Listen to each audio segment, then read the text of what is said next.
This is the Outliers Edge podcast, where we champion the leaders who are shaping the next era of humanity by taking them to the edge of their comfort zone so that they can lead us to the edge of what's next. I'm your host, Eve Lahjani. Let's do this. Hey there, Eve here, and welcome to today's conversation on the Outliers Edge podcast. It's an absolute game-changing conversation that we have with outlier Eve Lahjani. And Eve is a food expert. She helps people really with their mindset and their relationship to food. And one of the things that really transpired in this conversation was how the connection between the way that people look at and treat their food and the way that kind of carries out in other areas of their life. I invite you to listen to this conversation with a couple of different lenses on. One, note how deep in her expertise Eve is, while still coming off like bringing a nice natural level of connection. My question for you as you're listening to this is like, what would naturally just being in ownership of your domain like look like and feel like, right? Take a listen too for like the extent here of how you can go and explore specifically the subject matter at hand, which is like a different relationship with food and really being able to step and elevate and grow in your relationship with food.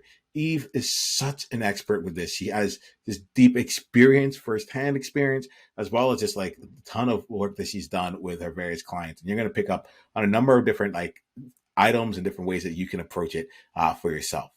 And then the third lens to look through this here is what I'll call like the translation lens. We spend the time in our conversation became very clear to me that like Eve really knows like the real struggles and the real paths to success that people can have when it comes to transforming their relationship with food. And as we were talking, it became clear to me that like what she's talking about is a pathway of transformation, a lot of different elements. And the challenges that people may feel with their very real food challenges and their real nuanced situations also translate to the ways that people may feel in stepping up in their leadership and having to bring out and do things differently than others might expect them to do. And so the invitation here is to listen to this with the lens of leadership on as well, and translate this conversation to anything that will be meaningful, any challenge that you're facing, any place where you're like, well, I couldn't really do that because like in the space that I'm in, that wouldn't really be accepted. And listen to how like Eve gives different methodologies and different approaches and different anecdotes as to how to approach this for your own purposes, right? So this conversation is one of the most energizing conversations I've had all year. Eve is a tremendous person. You're going to get a ton from it. Stay tuned to the end to hear about how just what's coming up and what's exciting her next. And my invitation is just to go all in on this one. All right. I'll talk to you soon. And I'll see you on the other side of the video. Enjoy the conversation. Hello there. Eve Lahjani here, founder of Outliers Edge and the leader of the Trailblazer Oasis, where we champion the leaders who are shaping the next era of humanity. We have one such leader with us here today in today's conversation. I get the pleasure of slowing down and spending time with Eve Lahjani. Eve, it is incredible to be in space with you. And I'm going to explain why in just a bit, but let me just put out in here, like, it is good to be in conversation with you. Likewise, I'm so happy to be here. It's been great to know you, and I'm excited to offer anything I can to be of service. That's awesome. Then this is where I would go here too. I have found what will make this like, and for me, I'm like, oh, I want to be of service here, and like, let's just both also be selfish. And where I would say is like, let us play with the idea that being selfish might lead to the most service for us in this conversation. And there's no private good. I'm down with that. All right, cool. I had a feeling you would be. So, Eve, I had teased out that like, I'm really excited to be in conversation with you here. And I think one of the reasons for that is that like, one of the things I get about you is like you have tremendous presence. And the word natural comes to mind when I think about you. I have enjoyed our conversations here together. I watched your TED talk right before we came on here, and I was like, this person exudes just like a natural sense of being. And I want to put that out into this space here. There's an element of this that I don't necessarily think has come easy. And knowing this, like some of your stories, some of what you're really about, like it's been intentional choices that have led you to this place of being an expression role. But I do want to just say, as we get into this conversation, that like who you be is very powerful for me. And it calibrates me, and it also wakes and elevates me just by being in conversation and presence with you. So I'm very, very excited for this conversation. Wow, I have to just thank you for saying all of that. That felt so beautiful to be reflected back to. So thank you for sharing that. Absolutely. Thanks for shining your light so I can I have the ability to reflect that, you know. So Eve, I think of you as a tremendous person. I would love to I tend to think about people between like what they are externally, what they're doing out in the world, and I focus on like who they're being. But I also think it's important to like give space and give space for the accolades and the accomplishments that you've done, so we can route ourselves in like or root ourselves in the external things that you do, the game that you play externally. And then I think our conversation will probably focus more on the internal, but I want to give space for that. And I also think that it's also important as we play this year, a bunch of leaders and outlying leaders that are in this game here. I love to just like celebrate some of the ways that people are outliers and what they've been able to accomplish through that. So would you mind just sharing with me and with us, like, just what are some of like your proudest accomplishments, some of the things about you that you feel make you an outlier, that you've done that make you an outlier? I'd be really happy to share. Some would think that it would be my TEDx talk. You mentioned it, and that is something I'm very proud of. But something that in my business that has also made me very proud is the YouTube videos I do that are from a very vulnerable part of me. Because oftentimes it's from my own eating experiences or my own challenges that I come from. So for me, I've been very proud to offer that service to people, of sharing something I just learned, something just happened to me. I was about to eat a chocolate covered almond emotionally, and I share with them like what was present inside of me. So I feel like it's been through my vulnerability that I've been able to provide support to people. And I've even gone so far as to create some videos where I'm just eating a meal. I'm talking about a topic, but I'm sitting there eating with somebody who wants help eating, I'm putting in air quotes, normally. A lot of my clients are challenged with eating too fast, of spacing out while they're eating, not being present with food, not chewing their food, not being able to identify their hunger or their fullness. So I take them through that step by step in real time in a video while I'm doing it too. And again, that's very vulnerable to be a so-called nutrition expert and be eating in front of people. It's quite confronting. I haven't seen anybody else do that. So for me, that has been a really fun edge to play, especially when I eat edgier things, I guess you could say. I have a video, one of my most popular videos is where I'm eating ice cream and a cookie with my brother. And we're having a conversation about eating foods that feel scary and what might come up for people. So that has been really fun, to put myself in situations and to have conversations that are what people are really wondering. What do I do when I come home and it's late and I'm tired and I don't even know if I'm hungry or if I'm tired? How do I handle that? Like real nuanced situations that come from my own experience, and my clients, of course, too. They're very inspirational too, because they're in it with me. But that is something I'm really proud of. So I hear that, and a part of me comes alive. I hear you in the vulnerability of it. I hear you in like your deep understanding of your clients, like when you were describing some of the challenges and the real like the real world thoughts that they're having. I'm like, oh, Eve really like knows and cares about the people that she serves. And so I just want to call that out. That feels so present for me. And then this other element of presence is really shown up. It was only about, I want to say, 5 weeks ago, maybe a little bit longer, but it's in the very like recent past that I heard of, at least I can recall hearing, something about mindful eating and being present while eating. And like just the concept had never even like occurred to me, that I may not be present in my eating. And so when I hear you describing this, and it feels impactful just to like hear it and kind of like verbalized, but it goes another step further to actually like to be in the process of it, and to be both mindful of eating while living life, like that concept, that juxtaposition, that feels like even more nuance, where it's like, I know what I can do. I can sit here on my own with everything perfectly crafted, and I would be like, I could put my mind toward it. But like when I'm out in the world or doing something that's real, that level of nuance doesn't necessarily come in. And what I'm hearing from you is that like you're creating your videos with all that kind of in place. Am I getting that right? Yeah, I really love what you brought up, because it's one thing to be able to be present and eat your food in a mindful way when you're home alone and there's nothing going on around you, and usually my clients, that's the first place that they master it, being able to eat present mindedly where it's easy and calm. But what happens after they have their baby? What happens when they're on a business meeting? What happens when they're traveling, when they're on a date?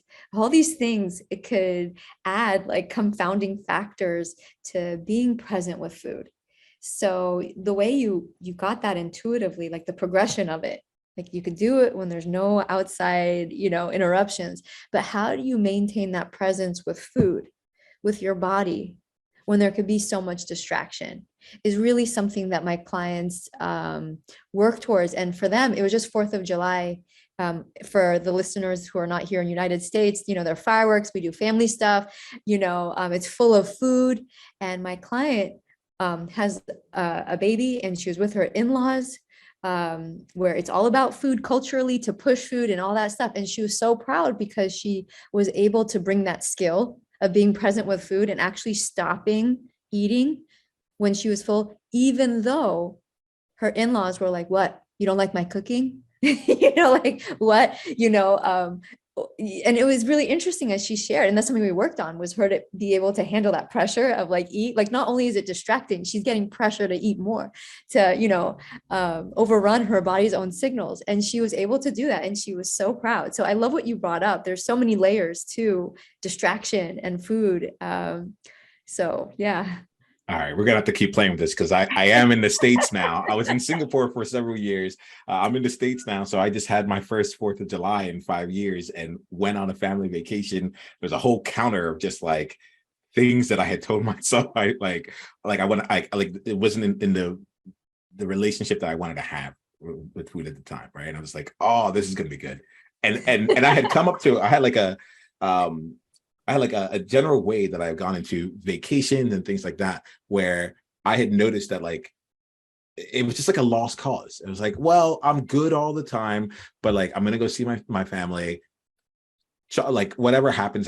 It's just this small period of time, and I equate it to I equate it to like a college basketball team that we follow.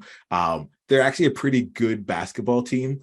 They just lost like almost every single game this last season. So take that for what you mean. But like the thing is, they're able to stay in the game. They're able to trade baskets, pretty consistently.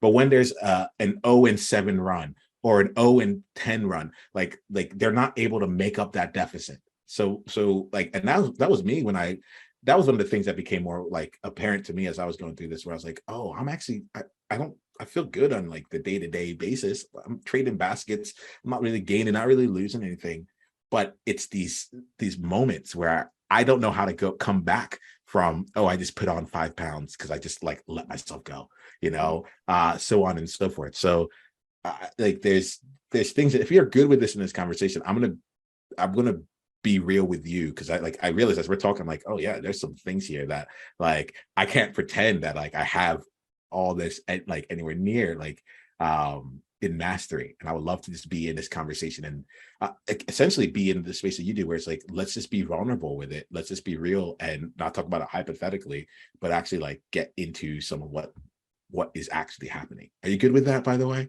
Absolutely. And I love what you're bringing up. And I'm excited to get vulnerable too.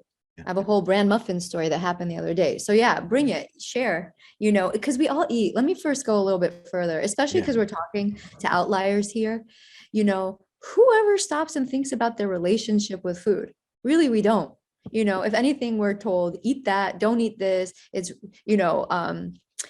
recess, or lunchtime, that's when you're allowed to eat. Otherwise, in class, be quiet, don't eat, don't touch food. We've always been externally oriented when it's come to food.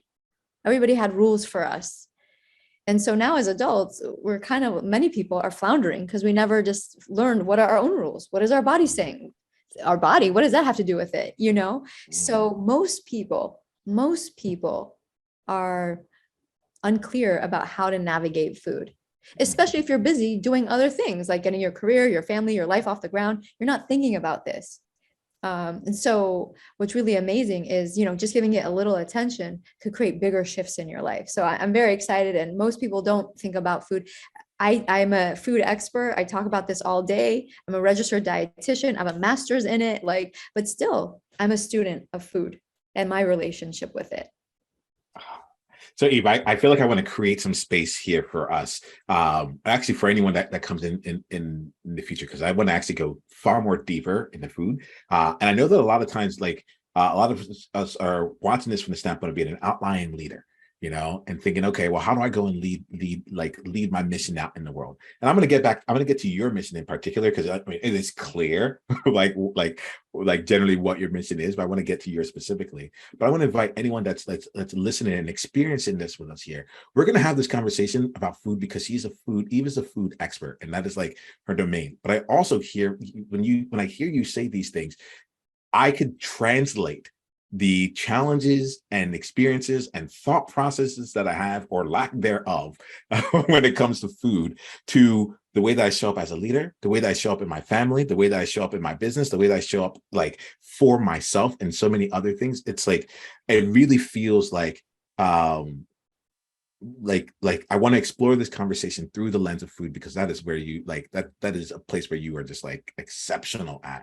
And I can't help but hear well, I learned the rules as to how to be a great student, but now I'm out in the world and I don't get any more A's. How do I create my own rules on what success looks like? Or I learned the rules on how to build a business through this way, but that isn't working for me, but I don't know how to create my own rules, so on and so forth. So I want to create this kind of context here, so that if you're listening, you can listen pure, from the standpoint of we're gonna have a conversation about food and the things that come along with that, because it's gonna be an excellent conversation.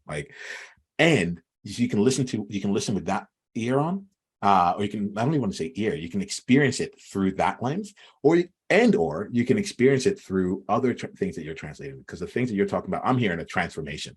I'm hearing that you speak the language of transformation, and you do it in the world of food and the individual's relation, the individual and their food relationship. But I'm hearing transformation come through and through. And what is it like to go against the status quo? It's okay, the status quo is my mother-in-law at her home. I'm in her home. She's made her famous, bratwurst, and I'm saying, I'm making different choices than everyone else around me.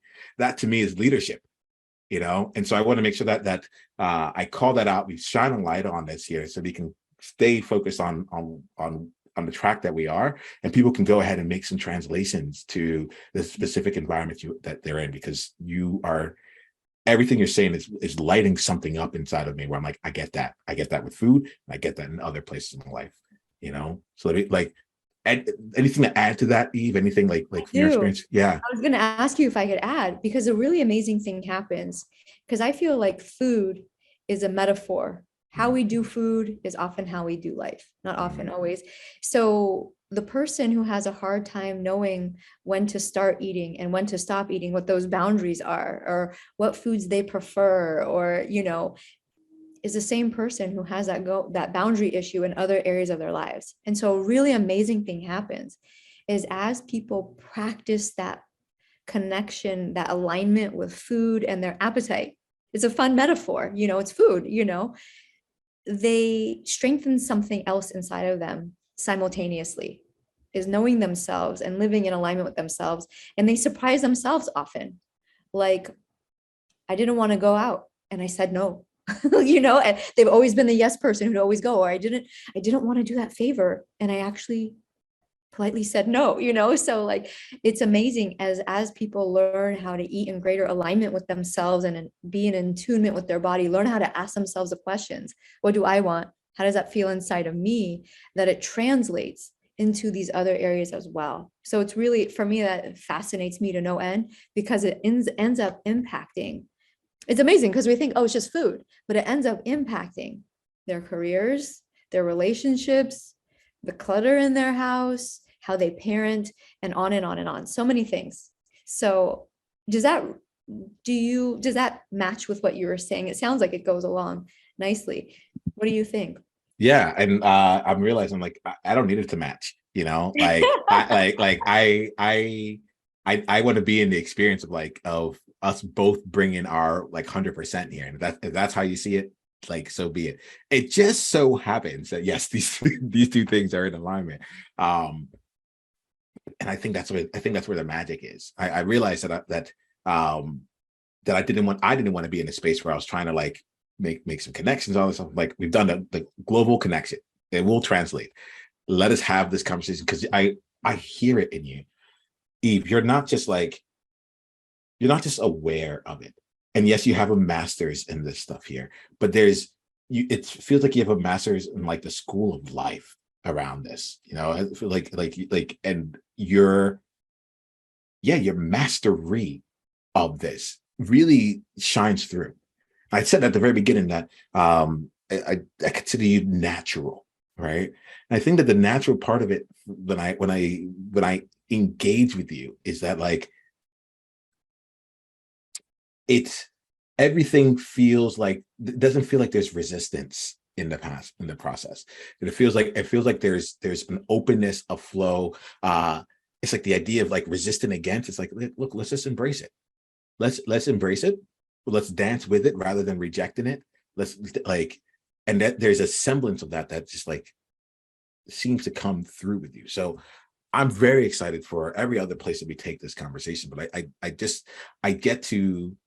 I like to call this out, because I feel that there are layers and layers upon things where wherever someone happens to be focused, if they're in the game of transformation and self-leadership, all right, how do you lead yourself? In my mind, I'm translating this how do I lead myself around food? I'm a great leader. I just choose to not be a leader when it comes to food. I can do this with so many other things, but with other things, I just let that go. And so I'm excited for us to keep expanding and playing and so on and so forth with this here. Sound good to you? Sounds great. And food is particularly hard. Can I add more about that? Flow, go, please. A lot of my clients are, well, successful people who successful, whatever that means, but their life is on track. All these things are going, but they call food the final frontier. This is what I learned. And what I've noticed is because from the moment we're born, our first relationship is with food, right? When we're born, they clear this stuff out of our throats, and then they put a pacifier or a bottle or something in our mouth. So our relationship with food, or putting something in our mouth, is pre-verbal. It's one of the first things that happened to us on this planet. And thereafter, food has been associated with being coddled, with being held, with so many other things. And so I think food is a particularly hard place to make conscious, because so much of our relationship with food is unconscious. Furthermore, food is actually helpful for people who want to be unconscious, because when life is hard or it feels sticky and you want to cheer yourself up, hey, ice blended or scoop of ice cream will do it greatly for many of us, right?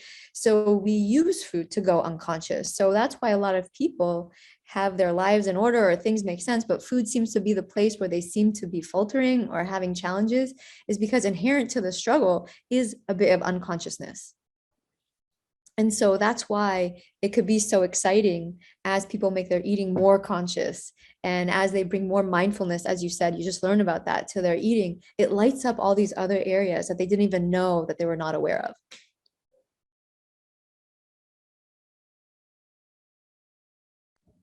as this conversation goes on, I'm muting myself along the way, and then sometimes I'm like trying to unmute. I'm like, let's get to this. So with what you're saying, it just brings up a couple different things that feel important for me to like have us bring into this space, right? One, we're mission-oriented people here, right? And I know that you have a massive mission. It's clear in everything you say here. Would you mind sharing, like, what is the current manifestation of the mission that you're bringing to life? That's a great question. The way I'm working with people in my one-on-one sessions is my manifestations of the work I get to do. As I mentioned earlier, the YouTube videos I have are really exciting to hear people from around the world respond to some of the things that I talk about. That's another manifestation. I'm invited to be on podcasts. I love doing this because I love interacting with other leaders in their fields. And often I'm invited to speak at different companies and conferences. In September, I'm really excited to be at the Los Angeles Women's Conference. It's like sold out, and I'm really excited to have a breakout room. I was so honored to be invited to do that. So, even though some of those things scare me, I go where I'm called, because early on, because of my own food struggles and my own issues with eating, I promised that if I could be of service, if I could help, I want to do it. Doesn't matter how scared. I mean, it helps me move through the fear. I am scared. Like, it's hard for me to talk in front of people, but I don't let that stop me. It just makes me resolve even further. Like, if one thing I say could help somebody, if I'm down. Even those YouTube videos I make, like, I look at it and I'm like, my hair's messed up, or, oh, that's not perfect, or all my critics come up. And, I just stay true with, what, if this is going to help somebody, I'm pretty sure they're not going to notice my smudged whatever, so those are the main ways I'm of service these days. Yeah, I love that element of like, if this is going to help someone, they're pretty sure they're not going to notice. It's like, what is actually of substance here?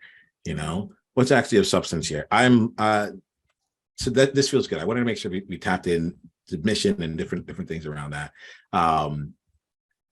I also feel, I feel like we're in the conversation here, and I want to just take a step to, like, you kind of like talked about like your own food journey, Do you mind just like shedding some light around like your experience here? Because I get to meet you now and your expertise. But when you say that, it makes me realize that, like, oh, there was a time when you weren't an expert in it. And I was really curious about like the before now version of you, and a little bit about your journey to making the videos and being called on stages and bringing into and so on and so forth. Yeah, well, it was so challenging. I'd wake up scared of what was going to happen with food that day, because I knew somewhere I was going to overeat, eat the wrong thing, be so mad at myself. So not only did I wake up with these fears, I'd actually even go to bed mad at myself of what had transpired with food. Okay, so those were the bookends of my day: terror of what was going to happen, and total shame and regret and remorse of what had happened. So imagine what happened in between there. So out of touch with food, feeling like I had no handle on it. It seemed like food was in charge of me. And as challenging as that was feeling out of control with food, overeating, feeling uncomfortable in my body, having no internal or external boundaries, trying to follow rules, desperately trying to fix this and not being able to. That was definitely one chunk of it. The other chunk was the being so mad at myself, was the punishment of over exercising, trying to compensate by skipping meals, by the way, these things of like how I tried to fix it, restriction, being mad at myself and over exercising, that actually set me up for overeating the next day. That set me up for more food obsession and more out of control with food. I didn't know that back then. Now I know that. So for me, it was years of different variations of that struggle. And so that's what was happening with food. But because I was so obsessed about that and felt so much shame and so defeated by that, I wasn't going for I didn't care about relationships or my career or my major. I mean, I was going through the motions, but it wasn't really me. It was kind of like a ghost of me because I was so distraught about what was happening with food. So and I remember, because I remember I was so lost with food, and I said, oh my goodness, I'll never forget when I made this decision. It was after I had binged again, out of control. I was so mad at myself. And I remember thinking, I'm never going to get this. I don't know how I'm ever going to solve this. I don't know if I'm going to live with this for the rest of my life. I have no idea how to handle this. And I said, if somebody like me who is this deep in this struggle could figure it out or solve it, that means anybody could do it. Because I'm really lost right now. I have no idea what I'm doing. And I told myself, like, if I could figure it out, that's what I'm going to do. Because, and at the time, many of the people around me were also struggling with food. Who doesn't? Everybody overeats. Everybody feels stuffed and regrets about what they ate. Everybody's going on the next diet. Everybody's doing intermittent fasting or paleo or veganism. Like, everybody's doing that, right? So I remember making that promise because I was so lost. And by the way, I didn't think I'd ever have to fulfill it. It was just kind of like, if I figure it out, then I'll help people do it. But sure enough, through not just grad school, like, it wasn't because I got my master's in dietetics. No, that wasn't it. Grad school was just like, gave me the words, but it was really through going through the journey, soul searching, that got me to the other side. And so that's what got me here, was that promise that I made. And I continue to make. That helps me move through on other uncomfortable things, like speaking in front of people, uploading things on YouTube, or like learning how to edit, things that I don't want to do, and that are challenging for me, but that's what keeps me going anyway. Okay. Eve, I got to just play this a little bit here. So I'm a multidimensional conversationalist. So right now I'm going to go out to the dimension of anyone that's in here. I want you, if you're watching this here, Eve, there's a lot of just incredibleness in what you just said. And so I'm going to pull out some elements to actually just invite people to slow down with. You talked about the promise you made to yourself. And then you said, and this was just like got me right in my core. You're like, and then I keep making to myself. All right. My question for any outlier that's listening to this right now: what's the promise that you've made? What's the promise that you've made to yourself? What's the promise, the commitment, the exchange, whatever it is? What's that promise that you've made to yourself? And what would happen in this moment if you recommitted yourself to it? What would happen in this moment if you recommitted yourself and you continue to do that? That there's something in there. Then I have to sometimes have to answer these questions for myself. So for me, my promise is like, okay, I have to really check in with this here. All right, what feels real for me in this moment is that my promise is that I am going to be a living example, and be like, and to like live my life and experience out loud. So what it is, like, whatever's happening on the inside, it's going to be spoken out externally. And there's something in there about like my promise is like, it's this moment right here, like rather than just speaking it and saying it should be done, to actually live it and to have it be, to experience it with one another. So that does feel on point. But I needed to kind of just check in on that, because there have been times where I've done speaking to a camera and I haven't actually been with people. I haven't actually been, the vulnerability we were talking about earlier hasn't actually come out. So I want to just call that in here. So I was really struck with that promise. And I think that it's a really powerful tool towards things. Anything else you want to say about that before I move on? Yeah, I didn't think I'd have to keep it. Yeah. Because I was so at the bottom, and it's been staying true to that. That's really helped me move forward. So that's it. Like that, like, it sounds all noble, right? But I want to be clear that where it came from was, it was from a selfish place. As you said, how interesting, you said that at the very beginning. It came from a very selfish place of, I need to figure this out for me. I need to move through this. There has to be the other side. I really pray and hope there is. So yeah, came from a selfish place. I am so glad you called that in here. And there's like, because it's like, it's like the service came through the selfish element. And I think that there's something in it, especially for us as outliers, like there's something that we do that's different than others. If it was the norm, if it was what everyone else was doing, like it wouldn't constitute itself in its outlier form, you know? And so I'm really glad you're making sure we don't miss that.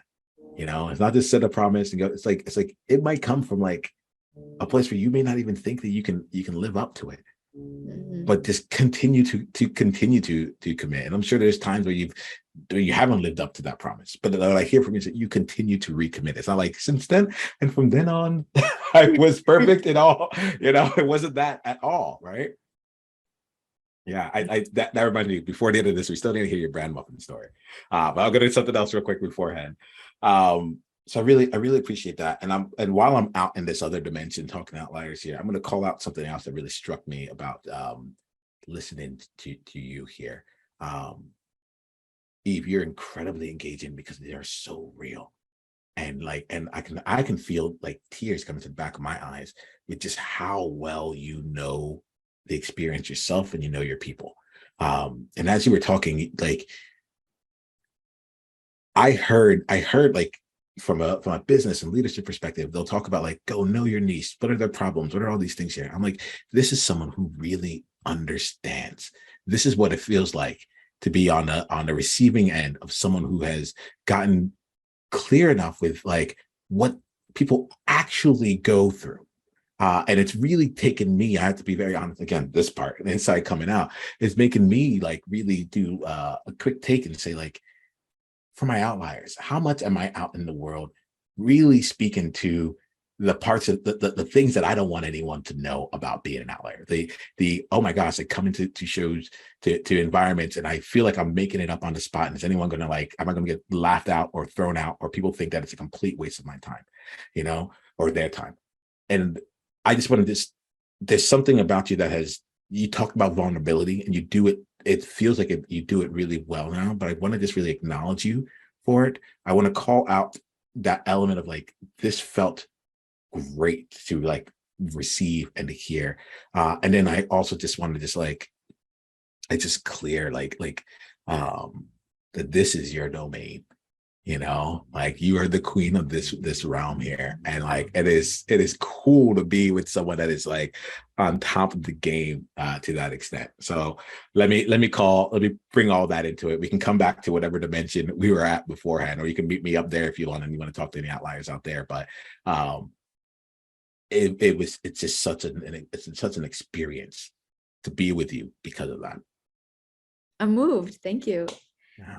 Yeah, I received that. Thank you. And it's amazing coming from you, because these are the things I'm thinking while I'm talking to you. So thank you for bringing us up and out and in and back in. This is so fun. Yeah, we got to play a little bit. We got to play a little bit here. So thank you for taking us a bit on your journey. You shared a bit about like what you've been creating with your clients, how you're helping them right now. What excites you, like as you look to like the horizon and the things that you're doing? Maybe it's a project, maybe it's a program, maybe it's a thing that you're doing with some of your clients. Like, what excites you about like what's coming up on the horizon for you in the work that you do? A couple of things. Yes.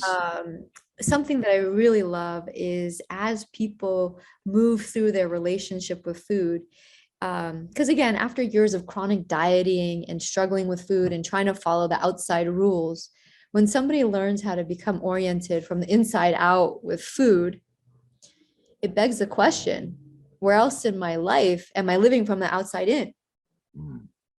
You know, so it's been really exciting to move forward with my clients who are more advanced, you know, once they resolve their eating issues, into even deeper alignment with themselves and help them live their truth in other areas of their life. So I help them harness their intuition, their inner knowing, and the challenge of just not knowing what their truth is, but moving closer and closer to living into alignment with it. I say closer and closer because it's a process. You know, we can't just snap our fingers and suddenly be this person who knows their truth and lives in alignment with that, especially if much of their lives has been built on things like, what should I do, or what's the right thing, or what's the wisest thing, as opposed to what's true for me. So that's been very exciting, really rewarding to work with that. I mean, all my work is rewarding. And my fantasy is that I want to work towards is doing things back in real life again. All my business is virtual. And this has been really fun. It's been very convenient, but I'm really excited. I'm not really sure what it's going to look like yet, but to do something IRL in real life. I'm hoping with groups of people who identify as women, creating safe spaces to talk about the relationship with food, body image, intuition, their soul, and living from that soulful place. So I'm really excited to work on creating that as well. Mm. Mm. Ah, that feels exciting. That feels really exciting. Thank you for even like bringing it in there. It feels like this is like in development. Can I ask Eve? I am thoroughly enjoying the journey that we're on. We're about the top of our time here today, and I think you're incredible. I think the work that you do is incredible. I think the way that you the way that you connect, it just feels so real, so doable. It feels like work, but it's like work that I can do with like more of a smile on my face. You know what I mean? And so I respect you tremendously in what you do. I'm so glad that you're out in this world living out this mission here. And I'm really, really grateful that you've made this promise and that you recommit to it on such a regular basis. One of the things I love to do is like when the IRL in real life, in life real, yes. When the in real life activities come on, or whatever the next project that you take on that really, really excites you, can you let me know? Can we bring you, I would love to bring you back in front of like, back, not just in front of, because I realize like that's not the space that we hold here, but back with outliers, and I love to make sure that they know about the opportunity to come and spend time with you in person. Because we've only had a virtual experience, and like you've come through, like you're like who you are shines through the camera. It's wonderful to receive. Like I'm wearing a yellow shirt, and I'm like, oh, I don't have to bring it. Like the energy is actually coming out this way, you know. And so I just want to just say here, like, and put in my commitment here, like, I cannot wait to help in any way, shape, or form to help you help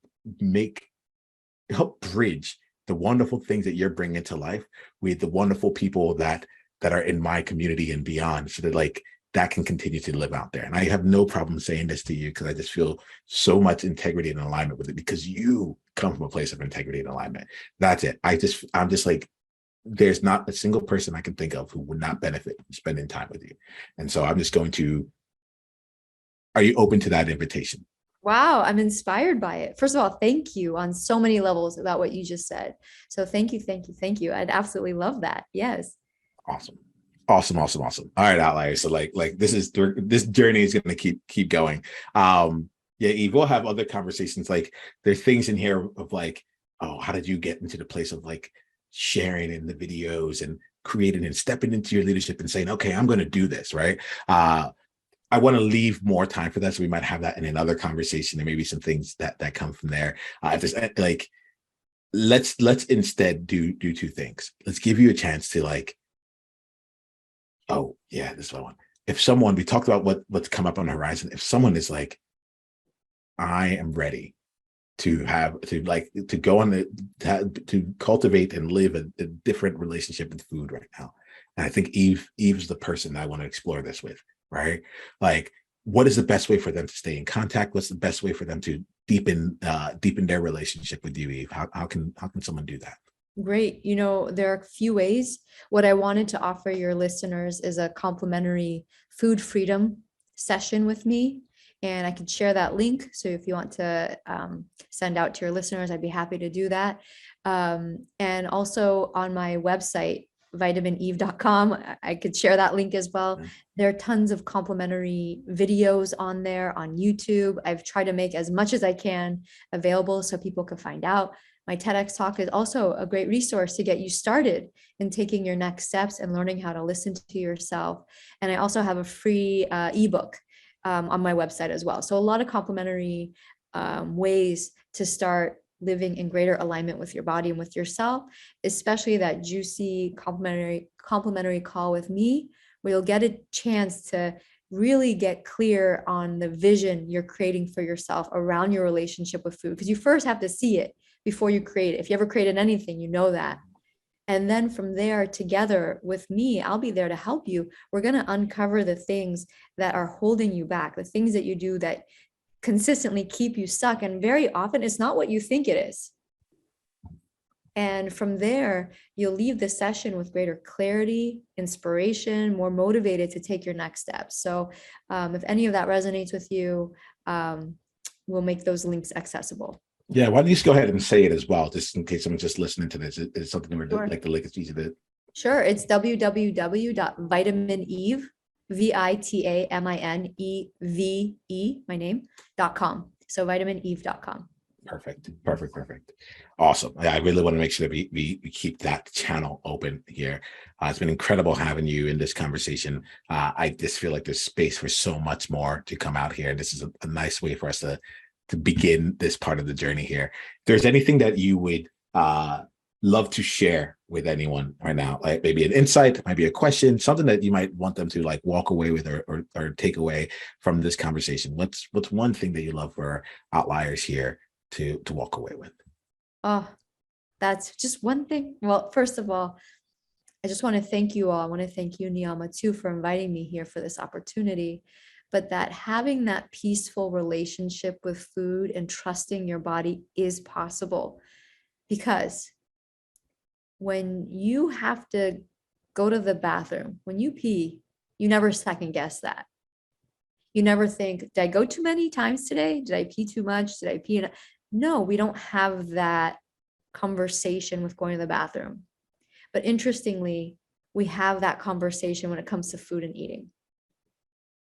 And what I want to say is you could have a relationship with food as peaceful as it is with your relationship with having to relieve yourself, meaning not second guessing yourself, having just the right amount, knowing exactly what to do. I know that's a strange metaphor, but I feel like it's really relatable because it's a biological function, a self-regulating biological function. They both are. However, with food, there's a lot more baggage that we have. And so I just wanted to put that out there, that if any of this resonated with you, that sanity and peace and ease with food is totally possible, and I'd be happy to help you.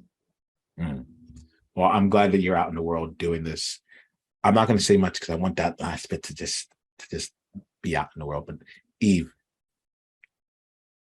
I've said it once, I'll say it many times. You're a tremendous person. Thank you for doing what you do. And more importantly, thank you for being who you be. All right. Thank you, Niyama. You too. Thanks. We're just getting started. Take 10 seconds to think about your greatest insight from today's conversation. And if you're ready to go and bring this to a deeper, more applicable level for you, come and join us in an upcoming masterclass. Go to outliersedge.com/masterclass to be coached live and to bring your aspirations, your goals, and your challenges and have them handled in real time. This is high flame, high impact, high transformation. Go to outliersedge.com/masterclass and come experience your next level of leadership.